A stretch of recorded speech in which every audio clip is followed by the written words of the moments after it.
next topic that we'll be covering is the net metering fight. So I'd like to invite Bernadette Del Chiaro, Executive Director of the California Solar and Storage Association, to lead us through this next topic. So Bernadette. Great. Thank you so much, Andrea, and a special thank you to Soltell as well as RST and Blu Banyan for being members of the California Solar and Storage Association. We have about 630 members in the California Association, and we really appreciate all of the companies that join and make us a stronger association for the whole industry. CALSSA, if you're not familiar with us, we are an over 40-year-old trade association focused on distributed solar and energy storage, based and focused in California. I'm going to take a complete right-hand turn here from our previous speakers and really just give you an insight into the current campaign underway in California to preserve a strong DG market through the net metering policy, which is the strongest distributed energy policy in North America. So let me put up some slides as well.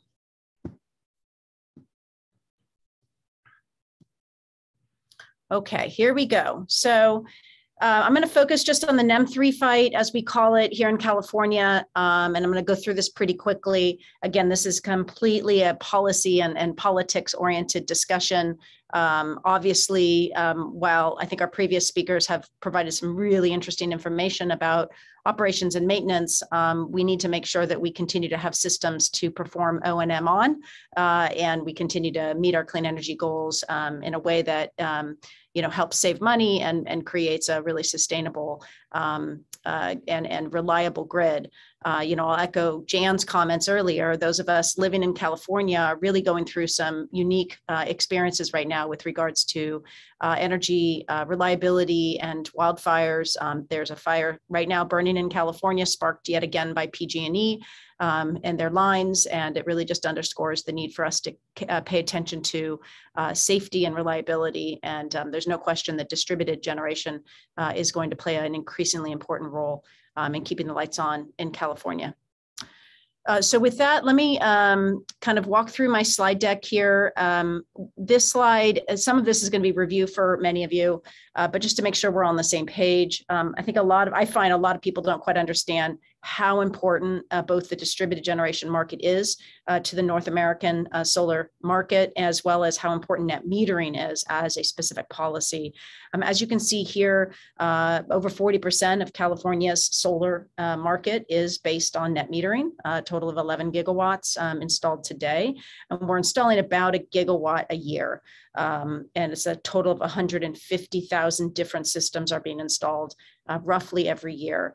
Again, that is our current market rate. If there are major changes to net metering, that could go down. So that's what the fight is all about right now. Let me get this going. There we go.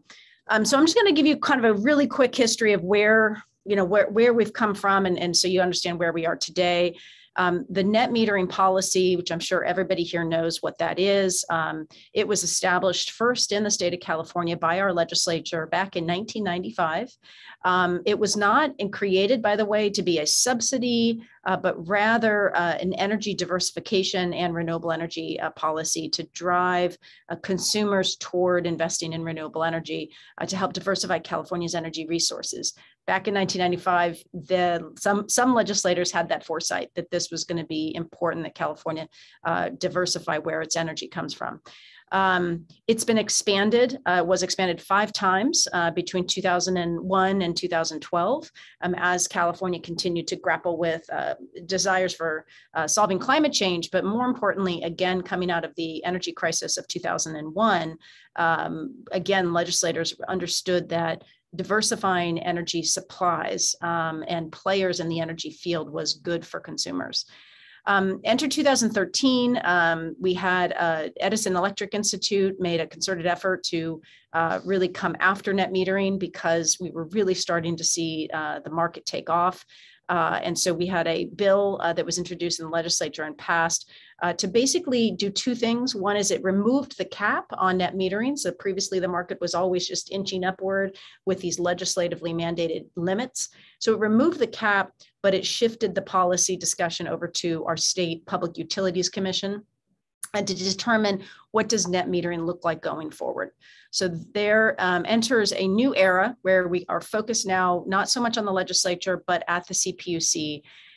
And in 2016, the PUC opened up a proceeding to decide on a new version of net metering called Net Metering 2.0. That is just a colloquial term, not a technical term, but just gives you a sense of this idea of an iterative policy to really shape what distributed generation looks like and how it works for the state of California and its clean energy goals.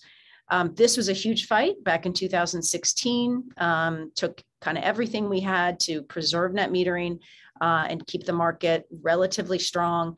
We did see a small drop in the market as a result of these net metering changes. Those were immediate, and we've never quite recovered the market to where it was in the pre-2016 years, but at least we mostly saved the market from following in the footsteps of states like Nevada and Arizona and Hawaii that kind of sent their rooftop market over a cliff. So this slide just summarizes some of the changes in the Net Metering 2.0 policy, a few damaging ones like you see in the red, a couple of strong, at least holding firm against things like monthly charges, fees on solar, and then of course some improvements, increased the system size and improved the policy allowing for apartment dwellers to have solar. Today we are under review again. Basically, when the PUC made those decisions to net metering in 2016, they said, we're going to review this again in 3 years. So there was an anticipated decision in 2019, but ironically, because of the wildfires and the blackouts and the bankruptcy by PG&E, along with the COVID pandemic, the decision and the proceeding was delayed until August of 2020. But we are now fully in the mode of this decision, and this campaign is underway. You can see this timeline going back to August 2020, and then you can see it snaking around. We are about to head into the hearings stage of this decision. And I'm going to walk through what's kind of some of the key parameters and decisions are here for this net metering proceeding. Two quick things, though. In that 2013 law I mentioned, there are 4 kind of core elements that are in statute. So they're legal requirements that the PUC must adhere to. One is that the legislature, when they handed the reins over to the state agency, they said you must make sure that distributed solar continues to grow sustainably. That's a very strong language. It's also one that, as you can imagine, is up for interpretation. So that's kind of the fight, a lot of the fight is, what does sustainable mean? The utilities are arguing, if you build 1 system a year, that's growth. So obviously we would define it differently.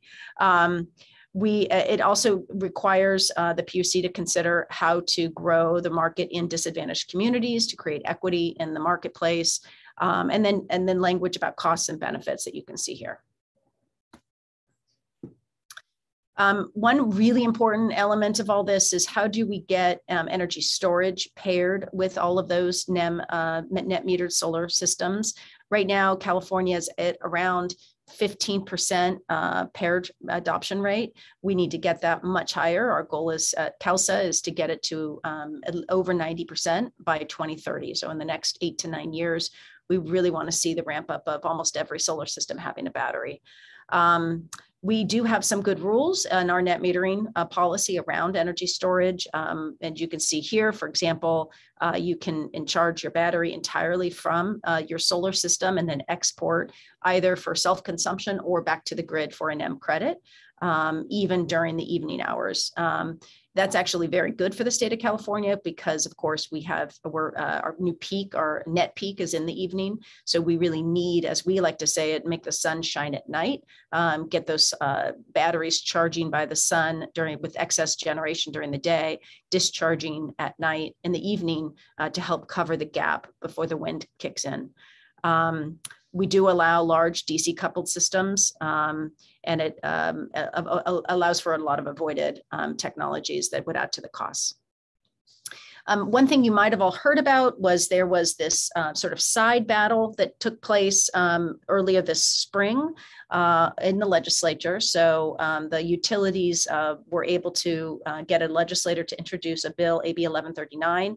This is concurrent to the decision and the proceeding underway at the PUC that I showed on a previous slide.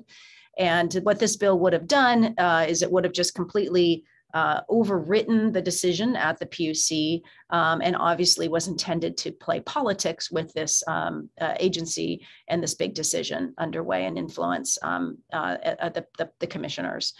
It would have just been, decimated the California market. We would have been dead the minute the bill was basically signed into law. It would have established a very high fee, put it into statute for every solar user, residential and commercial alike, would have paid an extremely high fee, would have had extremely low export rate value, and the changes would have been retroactive. So all of our 1.2 million solar customers would have been subjected to these changes. Fortunately, we were able to defeat that bill. We killed it in its house of origin, which was not quite expected. The politics were very difficult with this bill, but we were able to build a very strong coalition, mobilize public opposition to the bill, and basically prevent the bill from getting enough votes in the assembly. So it is now dead for the time being. It could be reintroduced next year. California has a 9-month legislative session, so we're going to go until September, but we don't expect that bill to be reintroduced this year. So let me just give you one quick peek into what the IOUs that California's utilities are proposing under the NEM 3 proceeding. They have proposed cutting the NEM compensation, so the export rate, 75%. They have proposed adding a $90 up to a $90, $60 to $90 monthly fee. This fee, by the way, that's just an average estimate based on a 6 kilowatt system. It is based on the size of your solar PV array. So the larger the PV array, the larger the fee. So we're going to get into the hundreds and thousands of dollars of monthly fees that cannot be avoided. So these would be a fixed fee based on your system, whether it ever exports a single electron to the grid, whether or not you have a battery, wouldn't matter. The IOUs are basically saying, we want to charge you for that electricity you otherwise would have purchased from us. And we're going to charge you based on the size of your system. And then they would also move the net metering program into a monthly true up to avoid carrying over credits from the summer to the winter months, which all three of these things would be pretty detrimental to the market in California. And this chart here just gives you a sense of what this would do to payback period. Again, this is an average residential. This is not commercial, but it gives you a sense of just how bad the policy would be to the California market. You can see here we go well over, up to or well over the usable life of the system before payback is achieved. This is, we show with the investment tax credit being renewed and without. We all know that it's pretty tricky for us to be anticipating that Congress is going to extend the ITC at this point. So it's important to look at that last column. And I should note that these are this is an analysis that we did a few months ago. The utilities have actually worsened their proposal in the latest testimony that was just submitted. So these numbers get even worse. These are CALSSA's basic principles of what we would define as a successful net metering 3.0 decision.